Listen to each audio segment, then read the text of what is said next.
What's making headlines? Your weekly wrap-up of the biggest news stories in the Australian mortgage and finance broker market. Hello and welcome to the Advisors podcast for the week. I'm your host, Charlie Tchetchenian, senior journalist on The Advisor, your usual host, Annie Kane, managing editor of The Advisor and Broker Daily.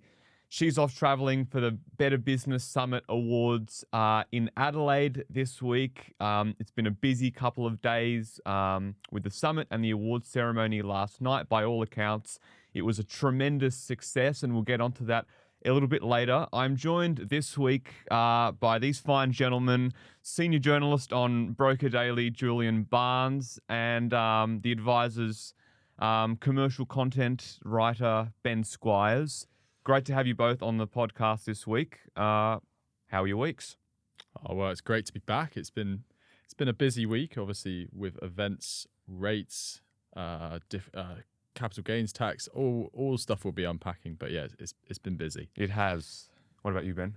Yeah, it's been a massive week. But yeah, it's that time of year where sort of stuff starts to sort of churn into gear a little bit and we start to get very busy. But yeah, heaps of things going on and heaps of things for us to unpack for our listeners. Very much so. I'll get us started this week, guys. Obviously, we'll get to rates a little bit later. But, you know, let's start with the developments on the lending front, first home buyers, home guarantee schemes, and all of that. There's been a lot of reporting from myself on The Advisor early this week on just how much a low deposit mortgages have increased. And experts are saying this is, you know, fueled by the home guarantee schemes, 5% deposit, help to buy and what have you. But we've got these stats from APRA, property exposure statistics for the December quarter. And they've basically revealed that the banks have approved a record wave of loans to buyers putting down deposits of 5% or less. So banks wrote $5.4 billion in new occupier loans in that quarter alone. Wow. With deposits of 5% or less in the 3 months to December, this is 3 months, an increase of $2.1 billion or 63% on the previous quarter. And I think it should be noted that this is the sharpest increase since APRA began publishing this data set in 2019. So it's a really massive jump. You know, even on 3 months and the quarter before that, 63% in a quarter is huge.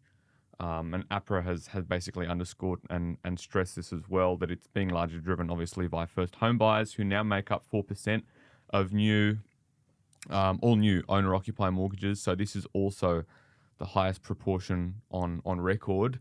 And this comes after stats we've had from Equifax and the Real Estate Institute of Australia as well, basically showing, you know, that mortgage kind of demand for the lower end of the market has skyrocketed, but consequently also pushing up repayments for medium family incomes as well. That kind of dual dilemma that you've got there. So these Equifax figures have showed that for first home buyers aged 18 to 25, it's grown by 9.8% year on year in February. Inquiries? Or?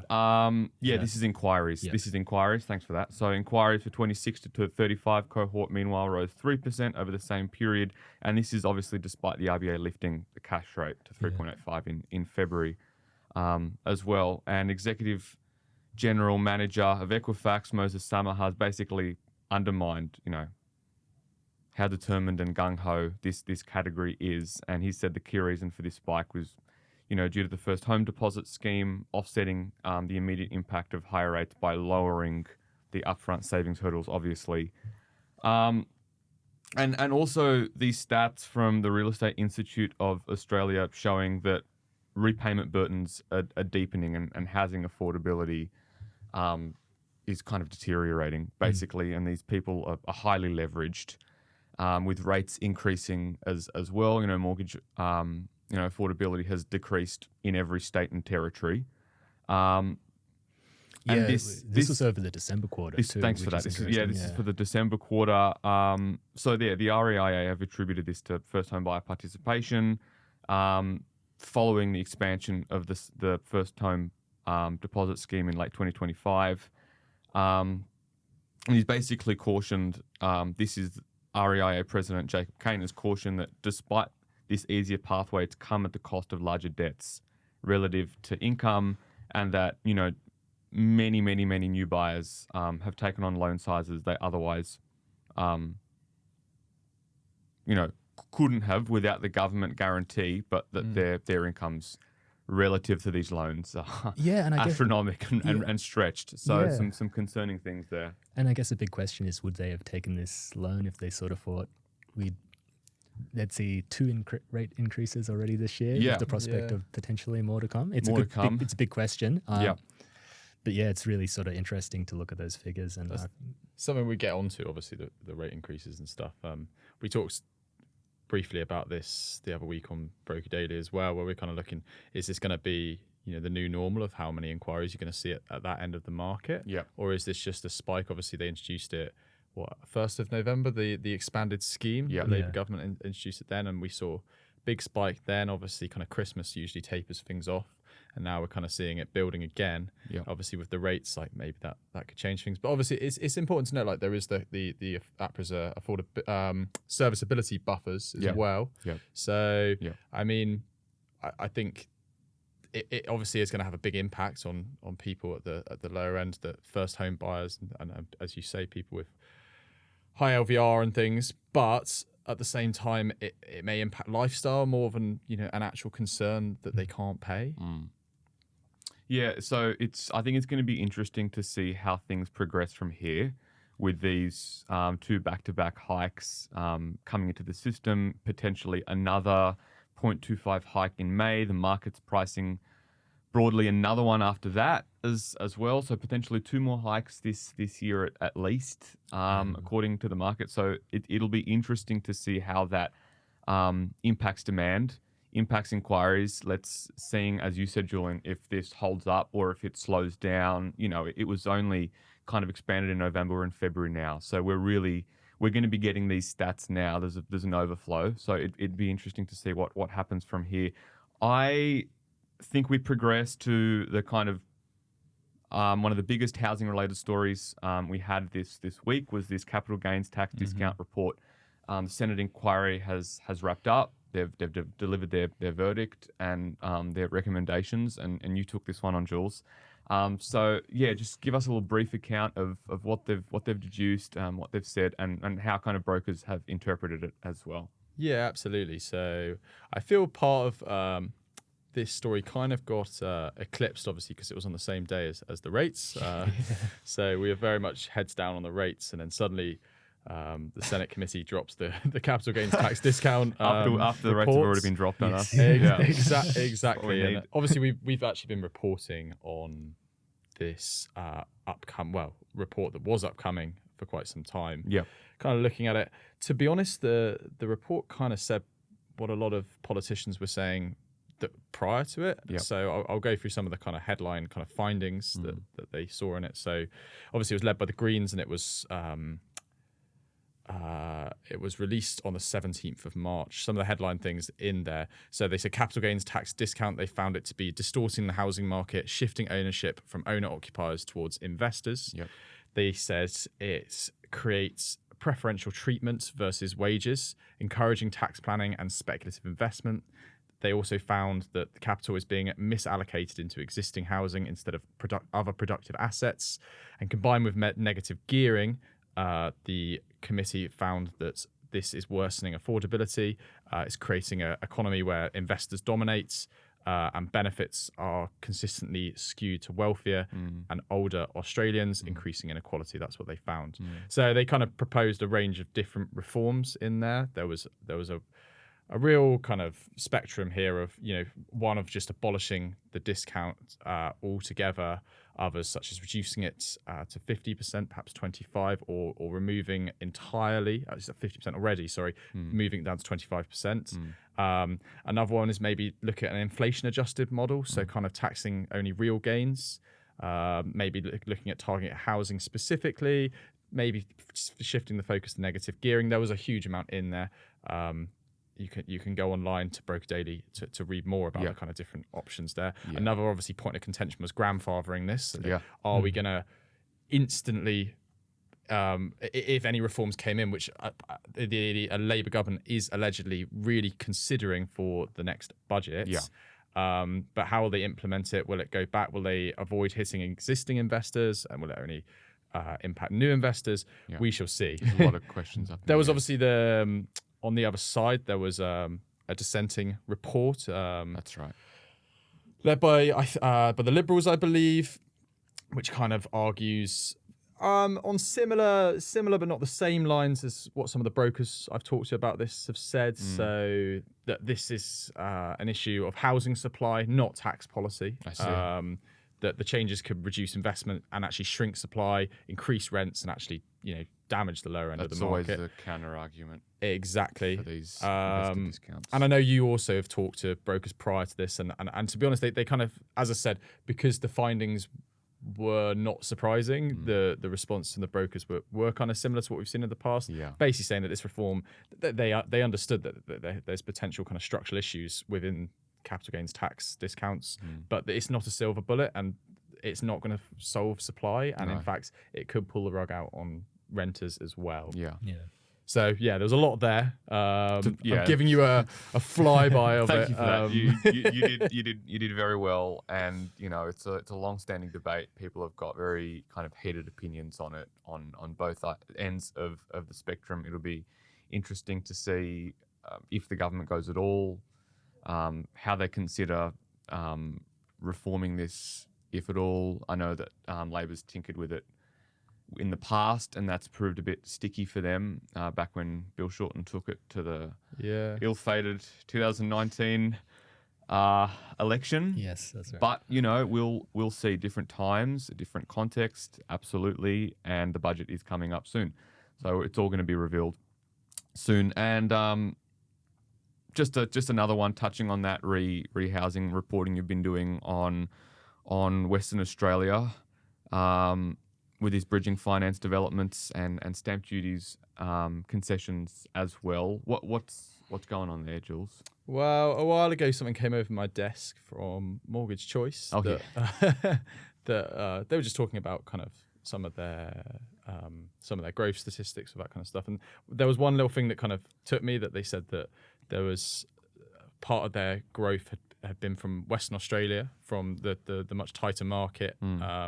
They're pushing bridging loans up because people were very keen to secure a new property before they sold theirs. And that pricked my ears. I was like, I wonder what's going on there. So I asked for a bit more, and they found that bridging loans are up 38% in Western Australia versus 16% nationally. So double the growth. That's over the year. And then obviously Bridget, who's a non-bank lender specialising in bridging loans, found 100% growth month on month between January and February. Whoa. So big growth, and they also said that over the year they've also seen pretty exponential growth as well. So talked to some brokers on the ground, and no surprises there. They found the exact same thing was happening. Usually the case. But it was really interesting. They just said it was a really interesting tool that can kind of change the way that people are buying and selling. It's become mainstream in a way for people to stay competitive. Kind of removing that kind of subject to sale means that you can actually get a look into different properties there, because it's just so fast. We've talked about this on both titles, right? It's a hot market. It's a very hot market. Prices are growing very fast. Prices are up massively. It's very difficult for people to get a look in on the housing market, and obviously if you have that bridging loan, then you have the ability to just go for the kill on supply. It takes a little bit of the pressure off that transaction. Yeah, exactly. Which can be pretty arduous as well, seeing as though you've got this ongoing supply crunch. Yeah, well, I always saw bridging finance as kind of like this kind of last resort, like you're stuffed kind of situation where it's going to cost you an absolute fortune. Something's fallen through, but you really want the property, so you go for a bridging solution. But I talked to a few brokers over there that said, like, we have bridging loans in place for like less than a week. Yeah, And it's like at that point, like who cares about the interest? Like if that's going to secure your property on what you're already seeing as like a massive growth in your property value, you know, I think it was over 20% year on year this time round. You're going to go for it, right? Yeah, 100%. Well, a lot going on in housing. We're going to obviously touch on refinancing as well when we get to rates. That's up next. Stay with us. We'll be right back. Right, we are back, and the biggest headline of the week is obviously the RBA has gone. They have hiked the cash rate by 0.25%. Obviously, this wouldn't have come as a shock for many of our listeners and readers there paying close attention to this, and it's all kind of transformed in a really rapid sequence of events. The banks only a week and a half ago were all flagging and predicting a single hike in May. Then you had this military conflict in the Middle East between Iran and Israel and the US flare off, and all of a sudden you've got these risks of, you know, sudden fuel supply shocks and petrol price surges and the inflationary kind of effects and impact of that. Obviously, you've got rising inflation as well. So, yep, indeed, the RBA Monetary Policy Board moved to hike the cash rate by 0.25%. I think it should be stressed, and you know, that this was a very narrow decision, which you don't really see from the RBA. Yeah, well, we haven't really seen that since they started sort of publishing the member votes. We haven't seen it so closely contested, I think. Was it 5-4? 5-4, So the narrowest of narrow, really. Yeah. I would have Love wanted to know what they. Oh yeah. I would have I wanted. wonder if it got heated. Well, you've got a range of people from a range of backgrounds in there, so you'd hope to think that it would. Yes. And there'd be a contest of ideas and perspectives, because even though the banks and the markets were flagging this hike and predicting it, you still got data sets that are yet to avail themselves. Your quarterly inflation data, which, you know, is pretty important to the RBA's thinking here. But yes, it was a slim decision, 5-4 majority, and obviously this is a hit to all the borrowers out there. You know, mortgage demand is up. You know, so yeah, this is unwelcome news for a lot of people. And the RBA in its post-meeting statement basically said that its decision to lift the cash rate was driven by this renewed pickup in inflation and a pretty consistent view across the board, apparently, that price pressures were more entrenched than previously kind of anticipated. They've said that information since the Fed meeting has suggested that some of the increases in inflation reflect greater capacity pressures. We've heard this a lot from the bank.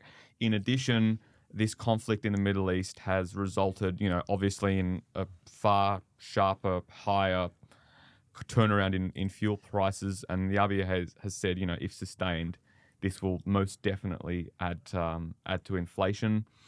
And I tuned in to Michelle Bullock's press conference after the meeting, and it was a pretty fiery press conference from Governor Bullock. 100%. I think like you get the sense that a few of the journos were probably thinking about their mortgages, perhaps. I think so. I think there was a little bit of emotion in that room. Yeah, and fair enough too. But yeah, I think some of the interesting things to pack out was the narrow vote wasn't a question of should we raise it now or not. It was should we raise it now or should we raise it in 7 weeks' time? The next decision, which was really interesting. And her points about inflation already being too high before the fuel crisis. But you're 100% right. I think she pulls no punches, and no, fair enough. Yeah, I think she called it. She called it a.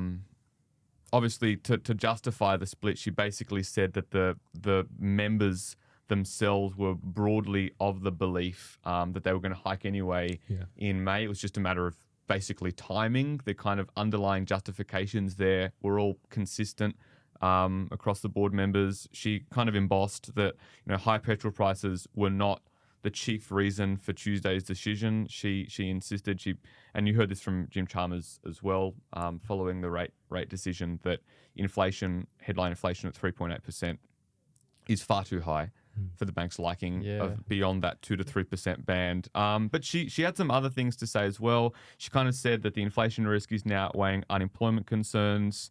We know the bank walks a very kind of finely balanced tightrope here on that in their dual mandate. We'll touch on that a little bit after, because we've got some unemployment figures yesterday. She also touched on the oil shock and energy subsidies and the impact that potential energy subsidies the government might roll out following this fuel shock, the impacts that could have on inflation as well.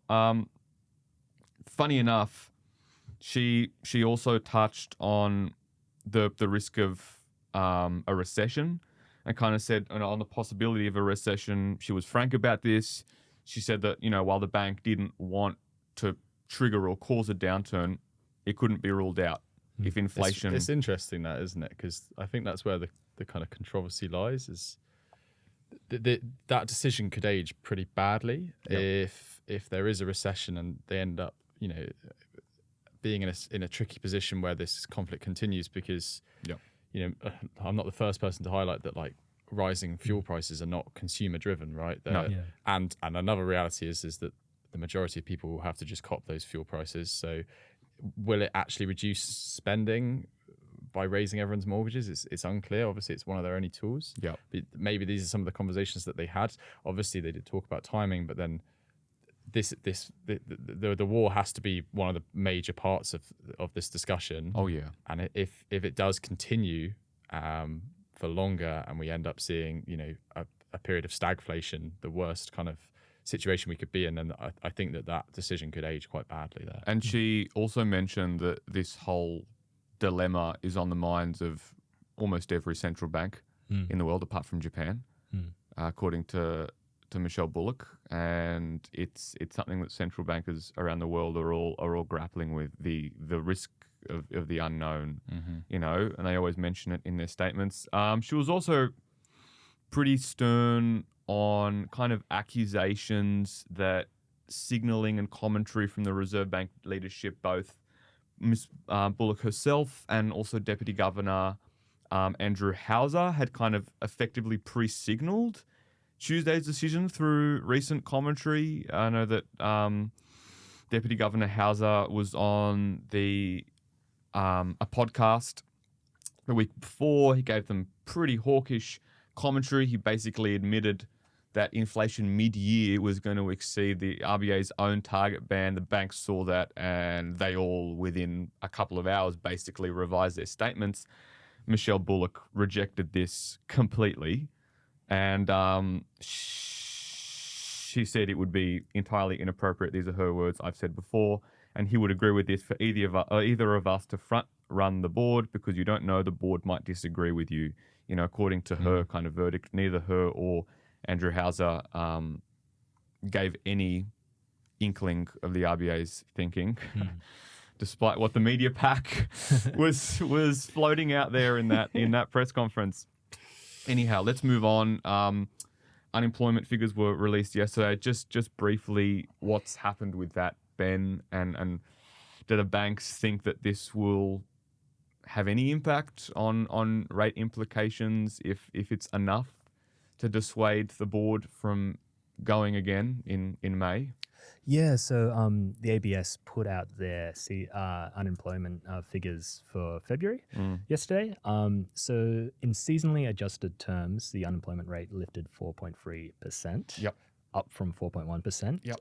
It was actually edged down in trend terms to 4.2%. Funny one. That's just like a quirk of the figures, I know. though. But it means the number of unemployment people grew by 35,000 and sort of contributes to a 0.2 percentage point increase in that rate. In terms of the bank's reaction, it just sort of speaks to the pressures on the labour market. Westpac has sort of said relatively strong jobs keeps the pressure on the RBA. NAB has sort of said the labour market is still tighter than full employment. ANZ has warned that the tightening cycle is kind of not over yet. Yeah. And CBA said sort of similar things, suggesting that labour is on the tighter side. And the thing that we really have to look at for is the next CPI reading. So, I think they're all generally on the same page here. I think so. It was broadly consistent from the banks yesterday that these figures are going to have kind of little to no impact. And I think the banks were kind of surprised even themselves that in trend terms, the rate decreased. They kind of impressed that this was like a dual kind of figure release, and that, not to pay too much attention to the seasonally adjusted kind of statistics as well, and that broadly it was holding steady. And clearly the RBA is kind of focused pretty intensely on the inflation challenge as opposed to unemployment as well. Yeah, and I think they're all sort of steadfast in their forecast for another hike in May. So, they all reiterated that they still believe there's going to be another 25 basis point hike in May. But, long time in kind of the grand scheme of things before that meeting, so a lot could happen. You never know what is going to happen. Certainly on the inflation front, if it skyrockets, I think that's going to get a lot of people worried. And just quickly, keeping on rates, I know that we've talking about this for a while, but it's a big story. On the other end of the spectrum, I had all of the aggregators and the industry bodies coming in and providing their own commentary on the day. And I know that you spoke to brokers as well on the day and afterwards nationwide, getting their thoughts, seeing how they're responding to it, seeing how the hike is impacting their client conversations. What's the general consensus there, Julian? Surprisingly, all sorts of things kind of came out of those conversations. Obviously, it totally depends kind of what part of the market you're seeing. So just to summarize a few, we had loads of different brokers coming in from different parts of the country talking about what they're seeing. So some kind of talks about the kind of resetting expectations here in terms of reduced borrowing capacity. We touched on this a minute ago.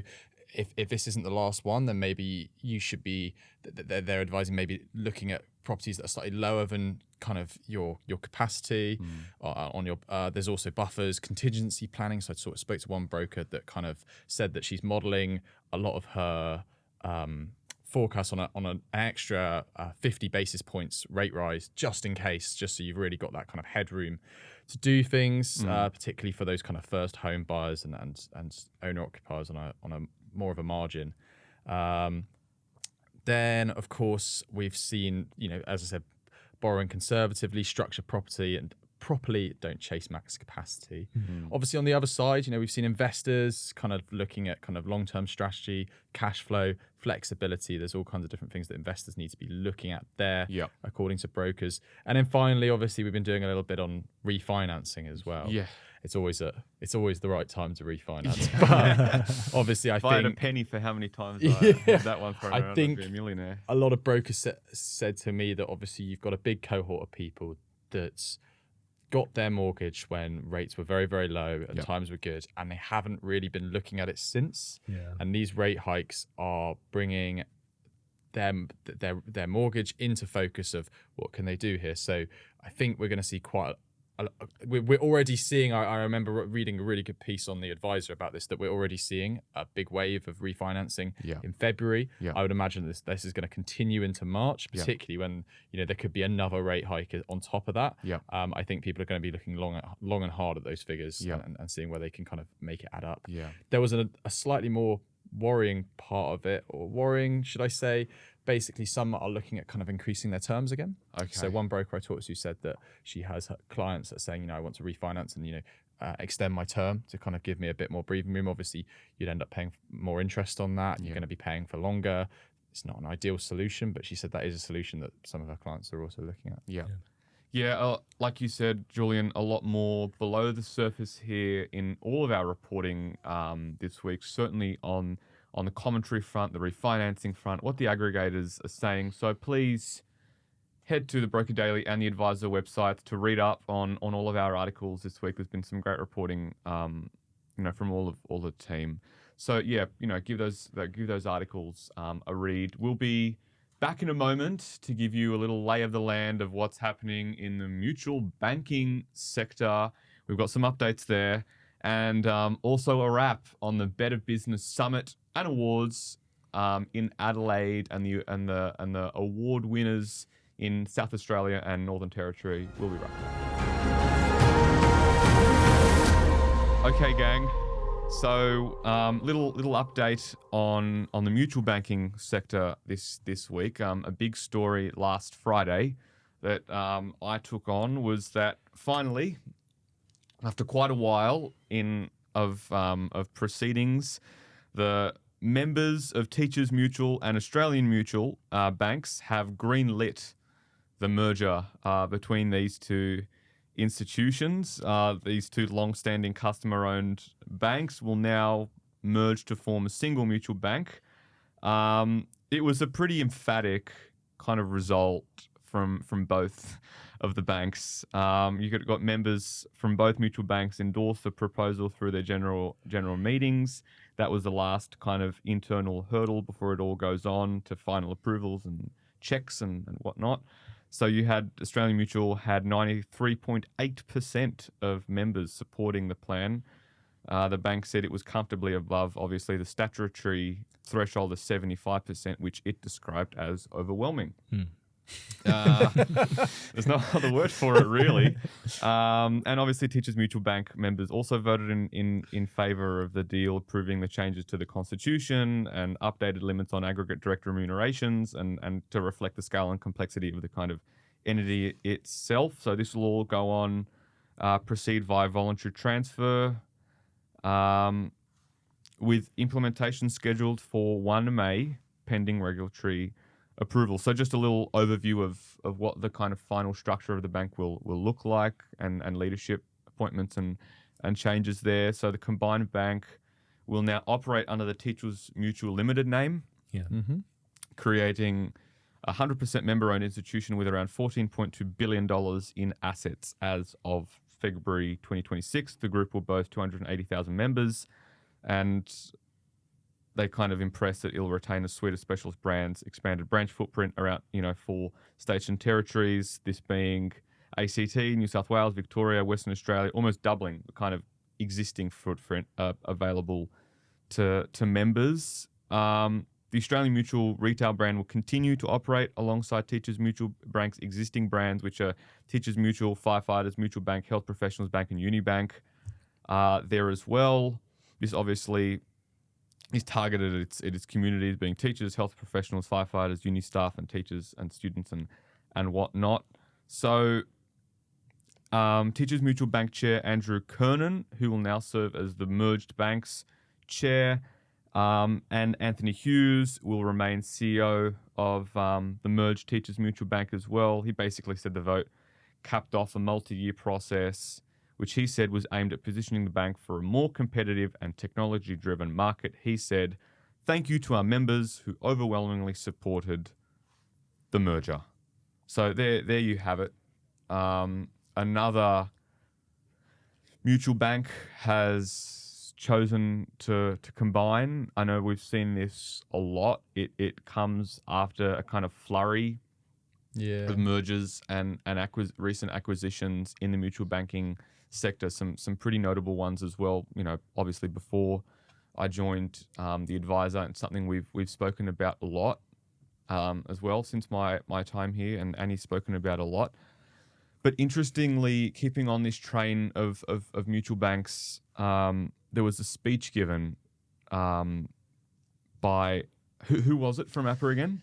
Yeah, so one of the stories we wrote this week, Therese McCarthy-Hockey, who's an executive board member at APRA, was speaking at the Customer-Owned Banking Association CEO and Director Forum. So speaking to the bigwigs, and she was speaking on Tuesday this week. And her speech was really interesting in terms of sort of what we've been reporting on and what we've been seeing, consolidation in the space.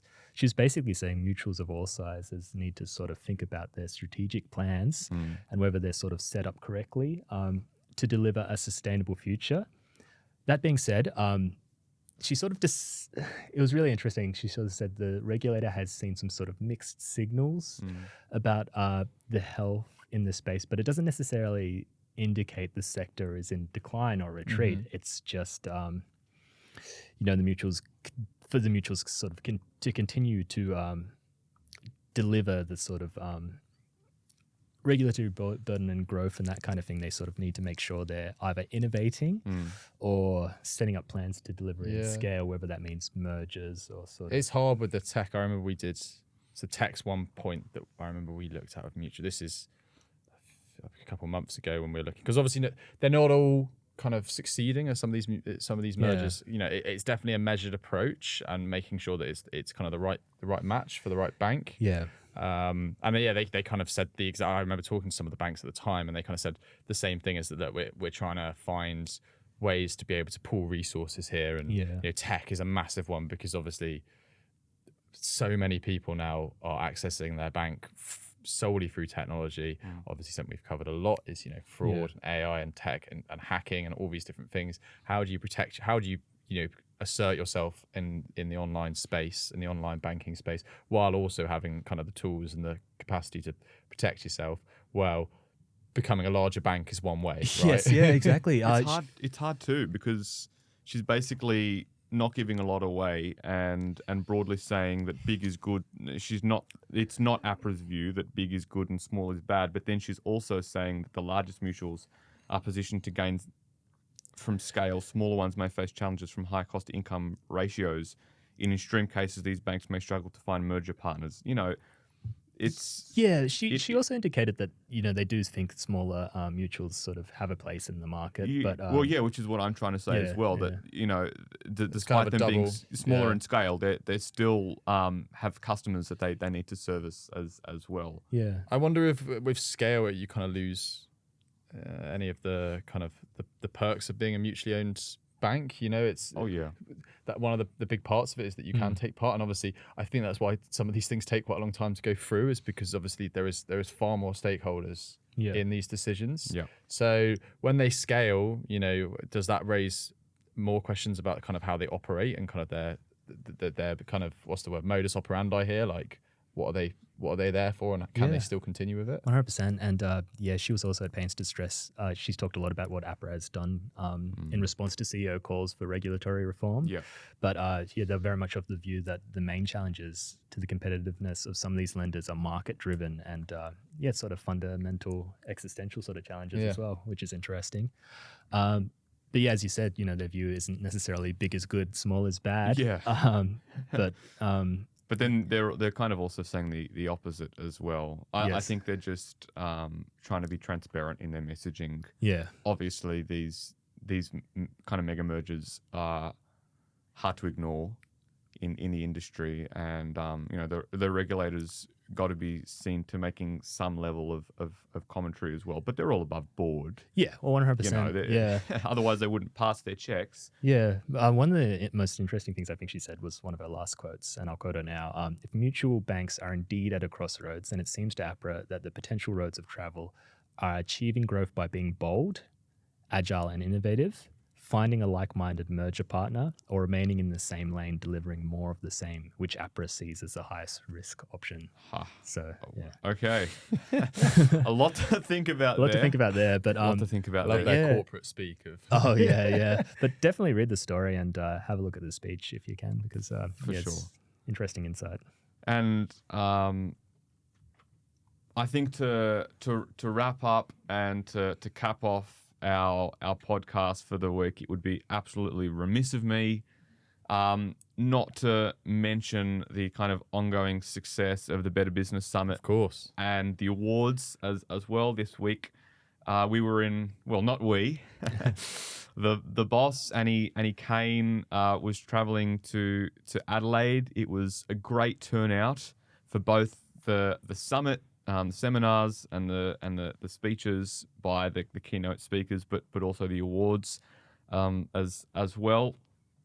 Just going through a quick kind of wrap of all of those that were crowned last night in Adelaide. So almost 150 finalists. And this includes South Australia and the Northern Territory. They jousted and battled it out for the trophies across, individual and group categories, with the highest scoring individual broker winner being crowned for the coveted Broker of the Year. And Leah Busby of Blackfish Finance was awarded Broker of the Year, having also walked away with the Best Customer Service Individual Award earlier in the night. So sounds like Leah cleaned up. Congratulations. I'm sure it was well-deserved and earned, certainly. Melissa Burt of Mortgage Choice Moodbury was crowned Editor's Choice. That's a great award, obviously. And also other individual winners included Jordan Hager-Costas of Aussie Prospectors New Broker of the Year, Tony Lionello of Ubank as Best Lender, BDM, Andrew Hubbard of AFG as Best Aggregator BDM, and a lot, BDM, I should say, and a lot more. And you've also got the group winners, Chris Hutton from Home Loans, as Chris Hutton Home Loans as Best Regional Office, Finance Advisory Co. as Best Finance Brokerage, and Tevi Loans as Best Community Engagement Programs. Obviously, the advisor sends our sincere congratulations to all of the winners and finalists. It's no small task. Certainly, it's a very competitive landscape out there. So congratulations from all of us here, and also much deserved recognition, obviously, to Annie for taking this on, for chairing it, for hosting it, and for all that she does in organising these events and these awards. It's not over. We're only really just getting started on the Better Business Summit. Next up is Perth on the 26th of March, which is next Thursday at the Crown Perth.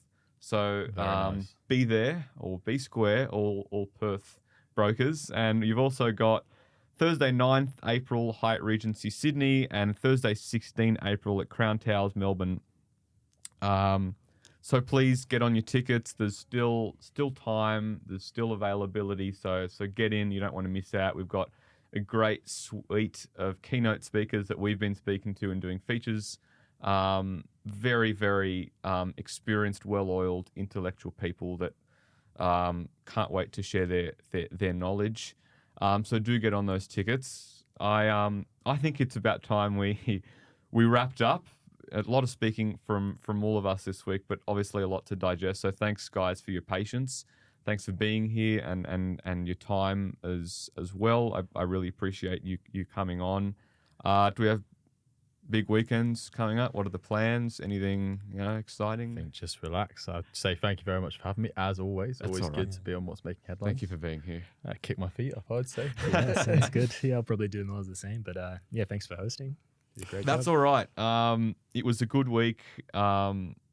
Obviously, rates dominating the headlines. But we'll keep on keeping on, reporting the lay of the land on the mortgage and finance broking front. We'll be back next week, obviously. But in the meantime, if you have any stories at all, any tips, any shouts, anything at all, please send through an email to myself or Julian or Annie. We'd love to hear from you. Pass it on.